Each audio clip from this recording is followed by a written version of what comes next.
பேருந்தில் ஏறி அமர்ந்து கொண்ட மஞ்சு இன்று எப்படியும் அலுவலகத்திற்கு தாமதமாக செல்லப்போவதை உணர்ந்து மன சங்கடப்பட்டு கொண்டிருந்தாள். அவளின் முதலாளி மிகவும் கண்டிப்பானவன். இளம் வயதுதான் அவனுக்கு. எல்லோருக்கும் முன்னதாக தான் வந்து நேரம் தவறவே நிரூபித்து விடுவான். அலுவலக நேரத்தை தாண்டி வருபவர்களை உடனடியாகவே வீட்டுக்கு அனுப்பி விடுவான். சரியான காரணத்தை கூறினாலும் ஏற்றுக்கொள்ளவே மாட்டான். அதனால் அவனின் கண்டிப்பான குணத்திற்கு பயந்து நேரத்துக்கே எல்லாரும் வேலைக்கு வந்து விடுவார்கள். தான் போக எப்படியும் நேரமாகிவிடும் என்று எண்ணினாலும் போகாவிட்டால் ஒரு நாள் சம்பளம் இல்லாமல் போய்விடும். அதனால் வீட்டு நிலைமை சிக்கலுக்கு உள்ளாகிவிடும். அதனால் போய் பார்ப்போம் என்று மஞ்சுவின் உள்மன சொல்ல புறப்பட்டு வந்திருந்தாள். அண்ணா, பஸ்ஸை எடுங்க, வேலைக்கு நேரமாகுது. பொறுமா, இன்னும் ஆட்கள் வரணும், கொஞ்சம் புறப்படலாம். தனது அவசரம் தெரியாமல் பொறுமையை சோதிக்கும் ஓட்டுநரை திட்டிய மஞ்சுக்கு உதவியாக பயணிகள் சிலரும் சத்தம் போட வேறு வழியின்றி பேருந்தை எடுத்தார் ஓட்டுநர். போ போ, வேகமா போ. மனதுக்குள் பேருந்தை போக சொல்லி கொண்டிருந்த மஞ்சு அடிக்கடி நேரத்தை பார்த்து கொண்டிருந்தாள். மஞ்சுவின் அம்மா எழுந்து நடக்க முடியாதவர். அவர் இரவு படுக்கையில் மழை கழித்து விட்டிருந்ததால் அதனை சுத்தம் செய்து அவரை குளிக்க வைத்துவிட்டு சமைத்து வைத்து தானும் குளித்து வெளியே புறப்பட்டதால் நேரம் அதிகமாயிருந்தது. ஒரு வழியாக பேருந்து அலுவலகத்தை சென்று அடைந்தபோது மஞ்சுவின் நம்பிக்கையும் தகர்த்திருந்தது. ஆம், அவள் 15 நிமிடங்கள் தாமதமாகியிருந்தாள். எப்படியும் முதலாளி உள்ளே விடமாட்டான். போய் அவனிடம் திட்டு வாங்கி அவமானப்பட்டு எல்லோரும் பாவமாக பார்க்க வெளியேறுவதை தவிர இப்படியே அடுத்த பேருந்தில் போய்விடலாம் என்று எண்ணினாள் மஞ்சு. அம்மாவின் வைத்திய செலவுக்கே பெரும் பணம் சென்று கொண்டிருப்பதை எண்ணியவள் இன்று ஒரு நாள் மன்னிப்பான் என்று மனம் நம்பிக்கை கொள்ள பூனை போல் மெல்ல மெல்ல அடி எடுத்து வைத்தபடி உள்ளே வந்தாள் மஞ்சு. மனம் டப் டப் என்று அடித்து தன்னை தயார்படுத்தி கொண்டு வந்தாள் அவள். உள்ளே நுழைந்து பியூனை பார்த்த மஞ்சு அவரின் புன்னகையால் அதிசயப்பட்டாள். ஏன் சிரிக்கிறார்? அப்ப முதலாளி இல்லையோ? நினைத்தவாறே அவளை நோக்கிய போது அவரும் தலையாட்டினார். நீ அதிர்ஷ்டசாலிதான், பாஸ் இன்னும் வரல, ஓடு ஓடு, வேலையை தொடங்கு. பியூன் அவ்வாறு சொன்னதும் தான் பயத்தில் அடித்து கொண்டிருந்த மஞ்சுவின் மனம் நிம்மதியடைந்தது. பெரும் மூச்சு விட்டவாறே ஓடி சென்று தனது இருக்கையில் அமர்ந்து வேலையை தொடங்கினாள். அவன் அவளுக்கு தாண்டி சென்றபோது இன்றைக்கு லேட்டாக வந்த இவருக்கு என்ன பனிஷ்மெண்ட் கொடுக்கலாம்? எங்களை கலைத்து விடுவார், அவருக்கு மட்டும் தண்டனை இல்லையோ என எண்ணிக்கொண்டாள். தனது அறைக்குள் சென்ற அவன் சற்று நேரத்திலே திரும்பி வந்தான். யார் இன்றைக்கு லேட்டாக வந்தது? எல்லோர் முன்னிலையிலும் அவன் கேட்டபோது எல்லோரின் வாய்களும் நீங்கள் தான் சார் என்று சொல்ல நினைத்து வாய்களை அடக்கி கொண்டன.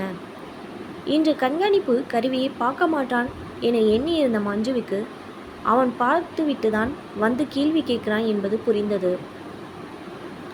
அவனாக பேர் சொல்வதை விட தானே எழுந்து விடலாம் என மஞ்சு எண்ணும் போதே அவனை அதை சொல்லிவிட்டான். லேட்டாக வந்த ஆள் நீங்களாவே வெளியில் போயிடுங்க, என்னை பேர் சொல்ல வைக்காதீங்க, இதுக்கு மேல் இருப்பது சரியில்லை என கையை தூக்கியவாறே எழுந்த மஞ்சுவுக்கு கோபமும் சேர்ந்தே வந்தது. நான் தான் சார் லேட்டாக வந்தேன், ஆனால் நீங்கள் தானே லேட்டாக வந்தீங்க, அப்போ நீங்களும் வெளியில் தானே போகணும். எப்படி இவ்வளவு துணிவா? அதுவும் சம்பளத்தரும் முதலாளியை எதிர்த்து பேசிவிட்டாலே. இன்று எல்லோரும் ஆச்சரியத்துடன் பயத்துடனும் மஞ்சுவை பார்க்க அவளின் முகமும் கோபத்தில் சிவந்திருந்தது. அவளின் கோபத்தை எதிர்பார்க்காத அவனும் ஒரு நிமிடம் அதிர்ந்து போய் நின்றான். தொடர்ந்து அவள் பேசத் தொடங்கிய போது அமைதியாக நின்றான். என்ன சார், உங்களுக்கு ஒரு நியாயம், எங்களுக்கு ஒரு நியாயமா? உங்களுக்கு பணம் இருக்குது, எதையும் ஆட்களை வச்சு செய்வீங்க. எங்களுக்கு அப்படியா? நாங்கள் தான் எல்லாம் செய்யணும். ஒரு 10 நிமிஷம் லேட்டாக வந்தால் என்ன, குறிஞ்சா போயிடுவீங்க. இது ஒரு நிறுவனம், இதில் பெரிய கட்டுப்பாடுகள். உங்கள் வேலையை வேணா, ஒன்றும் வேணா, நான் போகிறேன் சொல்லிவிட்டு கழுத்தில் கிடந்த நிறுவன அடையாள அட்டையை கலற்றி அவனின் காலடியில் வீசிவிட்டு வெளியேறினாள் மஞ்சு. பேருந்தில் ஏறி இருந்தவளுக்கு எப்படி இவ்வளவு கோபம் வந்தது என்று அவளாலே சிந்திக்க முடியாதிருந்தது. அவனுக்கென்ன, நான் அடிமையா? சிந்தனை எழுந்து மறுபடியும் தான் செய்தது சரியே என தனக்குத்தானே சமாதானமாக்கி கொண்டாள் மஞ்சு. வீட்டுக்குள் நுழைந்தவளுக்கு வீட்டில் சில மாற்றங்களை ஏற்பட்டிருந்ததை உணரக்கூடியதாக இருந்தது. தாயை ஒரு வேலைக்காரி கவனித்து கொண்டிருந்தாள். ஆச்சரியப்பட்டவாறே தாயின் அருகில் போனவளை மகிழ்ச்சி பொங்க வரவேற்றாள் தாய்.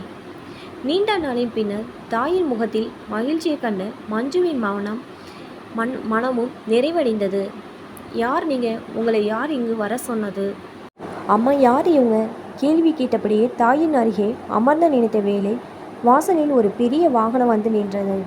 அதிலிருந்து இறங்கியவர்கள் வீட்டிற்கு தேவையான பொருட்களை இறக்கி கொண்டிருந்தார்கள். வெளியில் வியப்பில் ஆழ்த்த இங்கே என்ன நடக்கிறது என்று மஞ்சு யோசித்து கொண்டிருக்கும் போதே அடுத்த காரில் வந்து இறங்கினான். அவன் மஞ்சுவின் முதலாளி. மஞ்சுவை தாண்டி தல வாடங்கள் வீட்டின் உள்ளே சென்று கொண்டிருக்க அவனையும் அவர்களையும் ஆச்சரியத்துடன் பார்த்து கொண்டிருந்தாள் மஞ்சு. காலை மஞ்சு பேருந்தில் ஏறிய போது அவளை பார்த்துவிட்ட அவன் அவளின் தாமதத்திற்கான காரணத்தை அறிய அவளின் வீட்டிற்கு சென்றிருந்தான். அங்கே அவளின் தாயாரை சந்தித்து அவர்கள் எதிர்நோக்கும் பிரச்சனைகளை அறிந்து கொண்டு அதை நிவர்த்தி செய்வதாக மஞ்சுவின் தாய்க்கு வாக்கு கொடுத்து விட்டு வீட்டு அலுவலகத்துக்கு தாமதமாக வந்திருந்தான். தனது குடும்பத்துக்கு தேவையானவற்றை செய்த இவனை போய் கேவலமாக திட்டிவிட்டேனே என மன வருத்தமடைந்த மஞ்சு மன்னிப்பு கேட்பதற்காக அவனை நோக்கி ஓடி சென்றாள். அதன் பிறகு என்ன நடந்தது என்று அவளுக்கே தெரியவில்லை. அவனின் காலில் விழப்போனவள் அதற்கு மாறாக அவனை கட்டிக்கொண்டு அவனை நெஞ்சிலே புதைந்து கண்ணீர் உக்க தொடங்கியிருந்தாள். அதனை அவனும் எதிர்பார்த்தான் போலும் அவளை ஆதரவாய் அணைத்து கொண்டான்.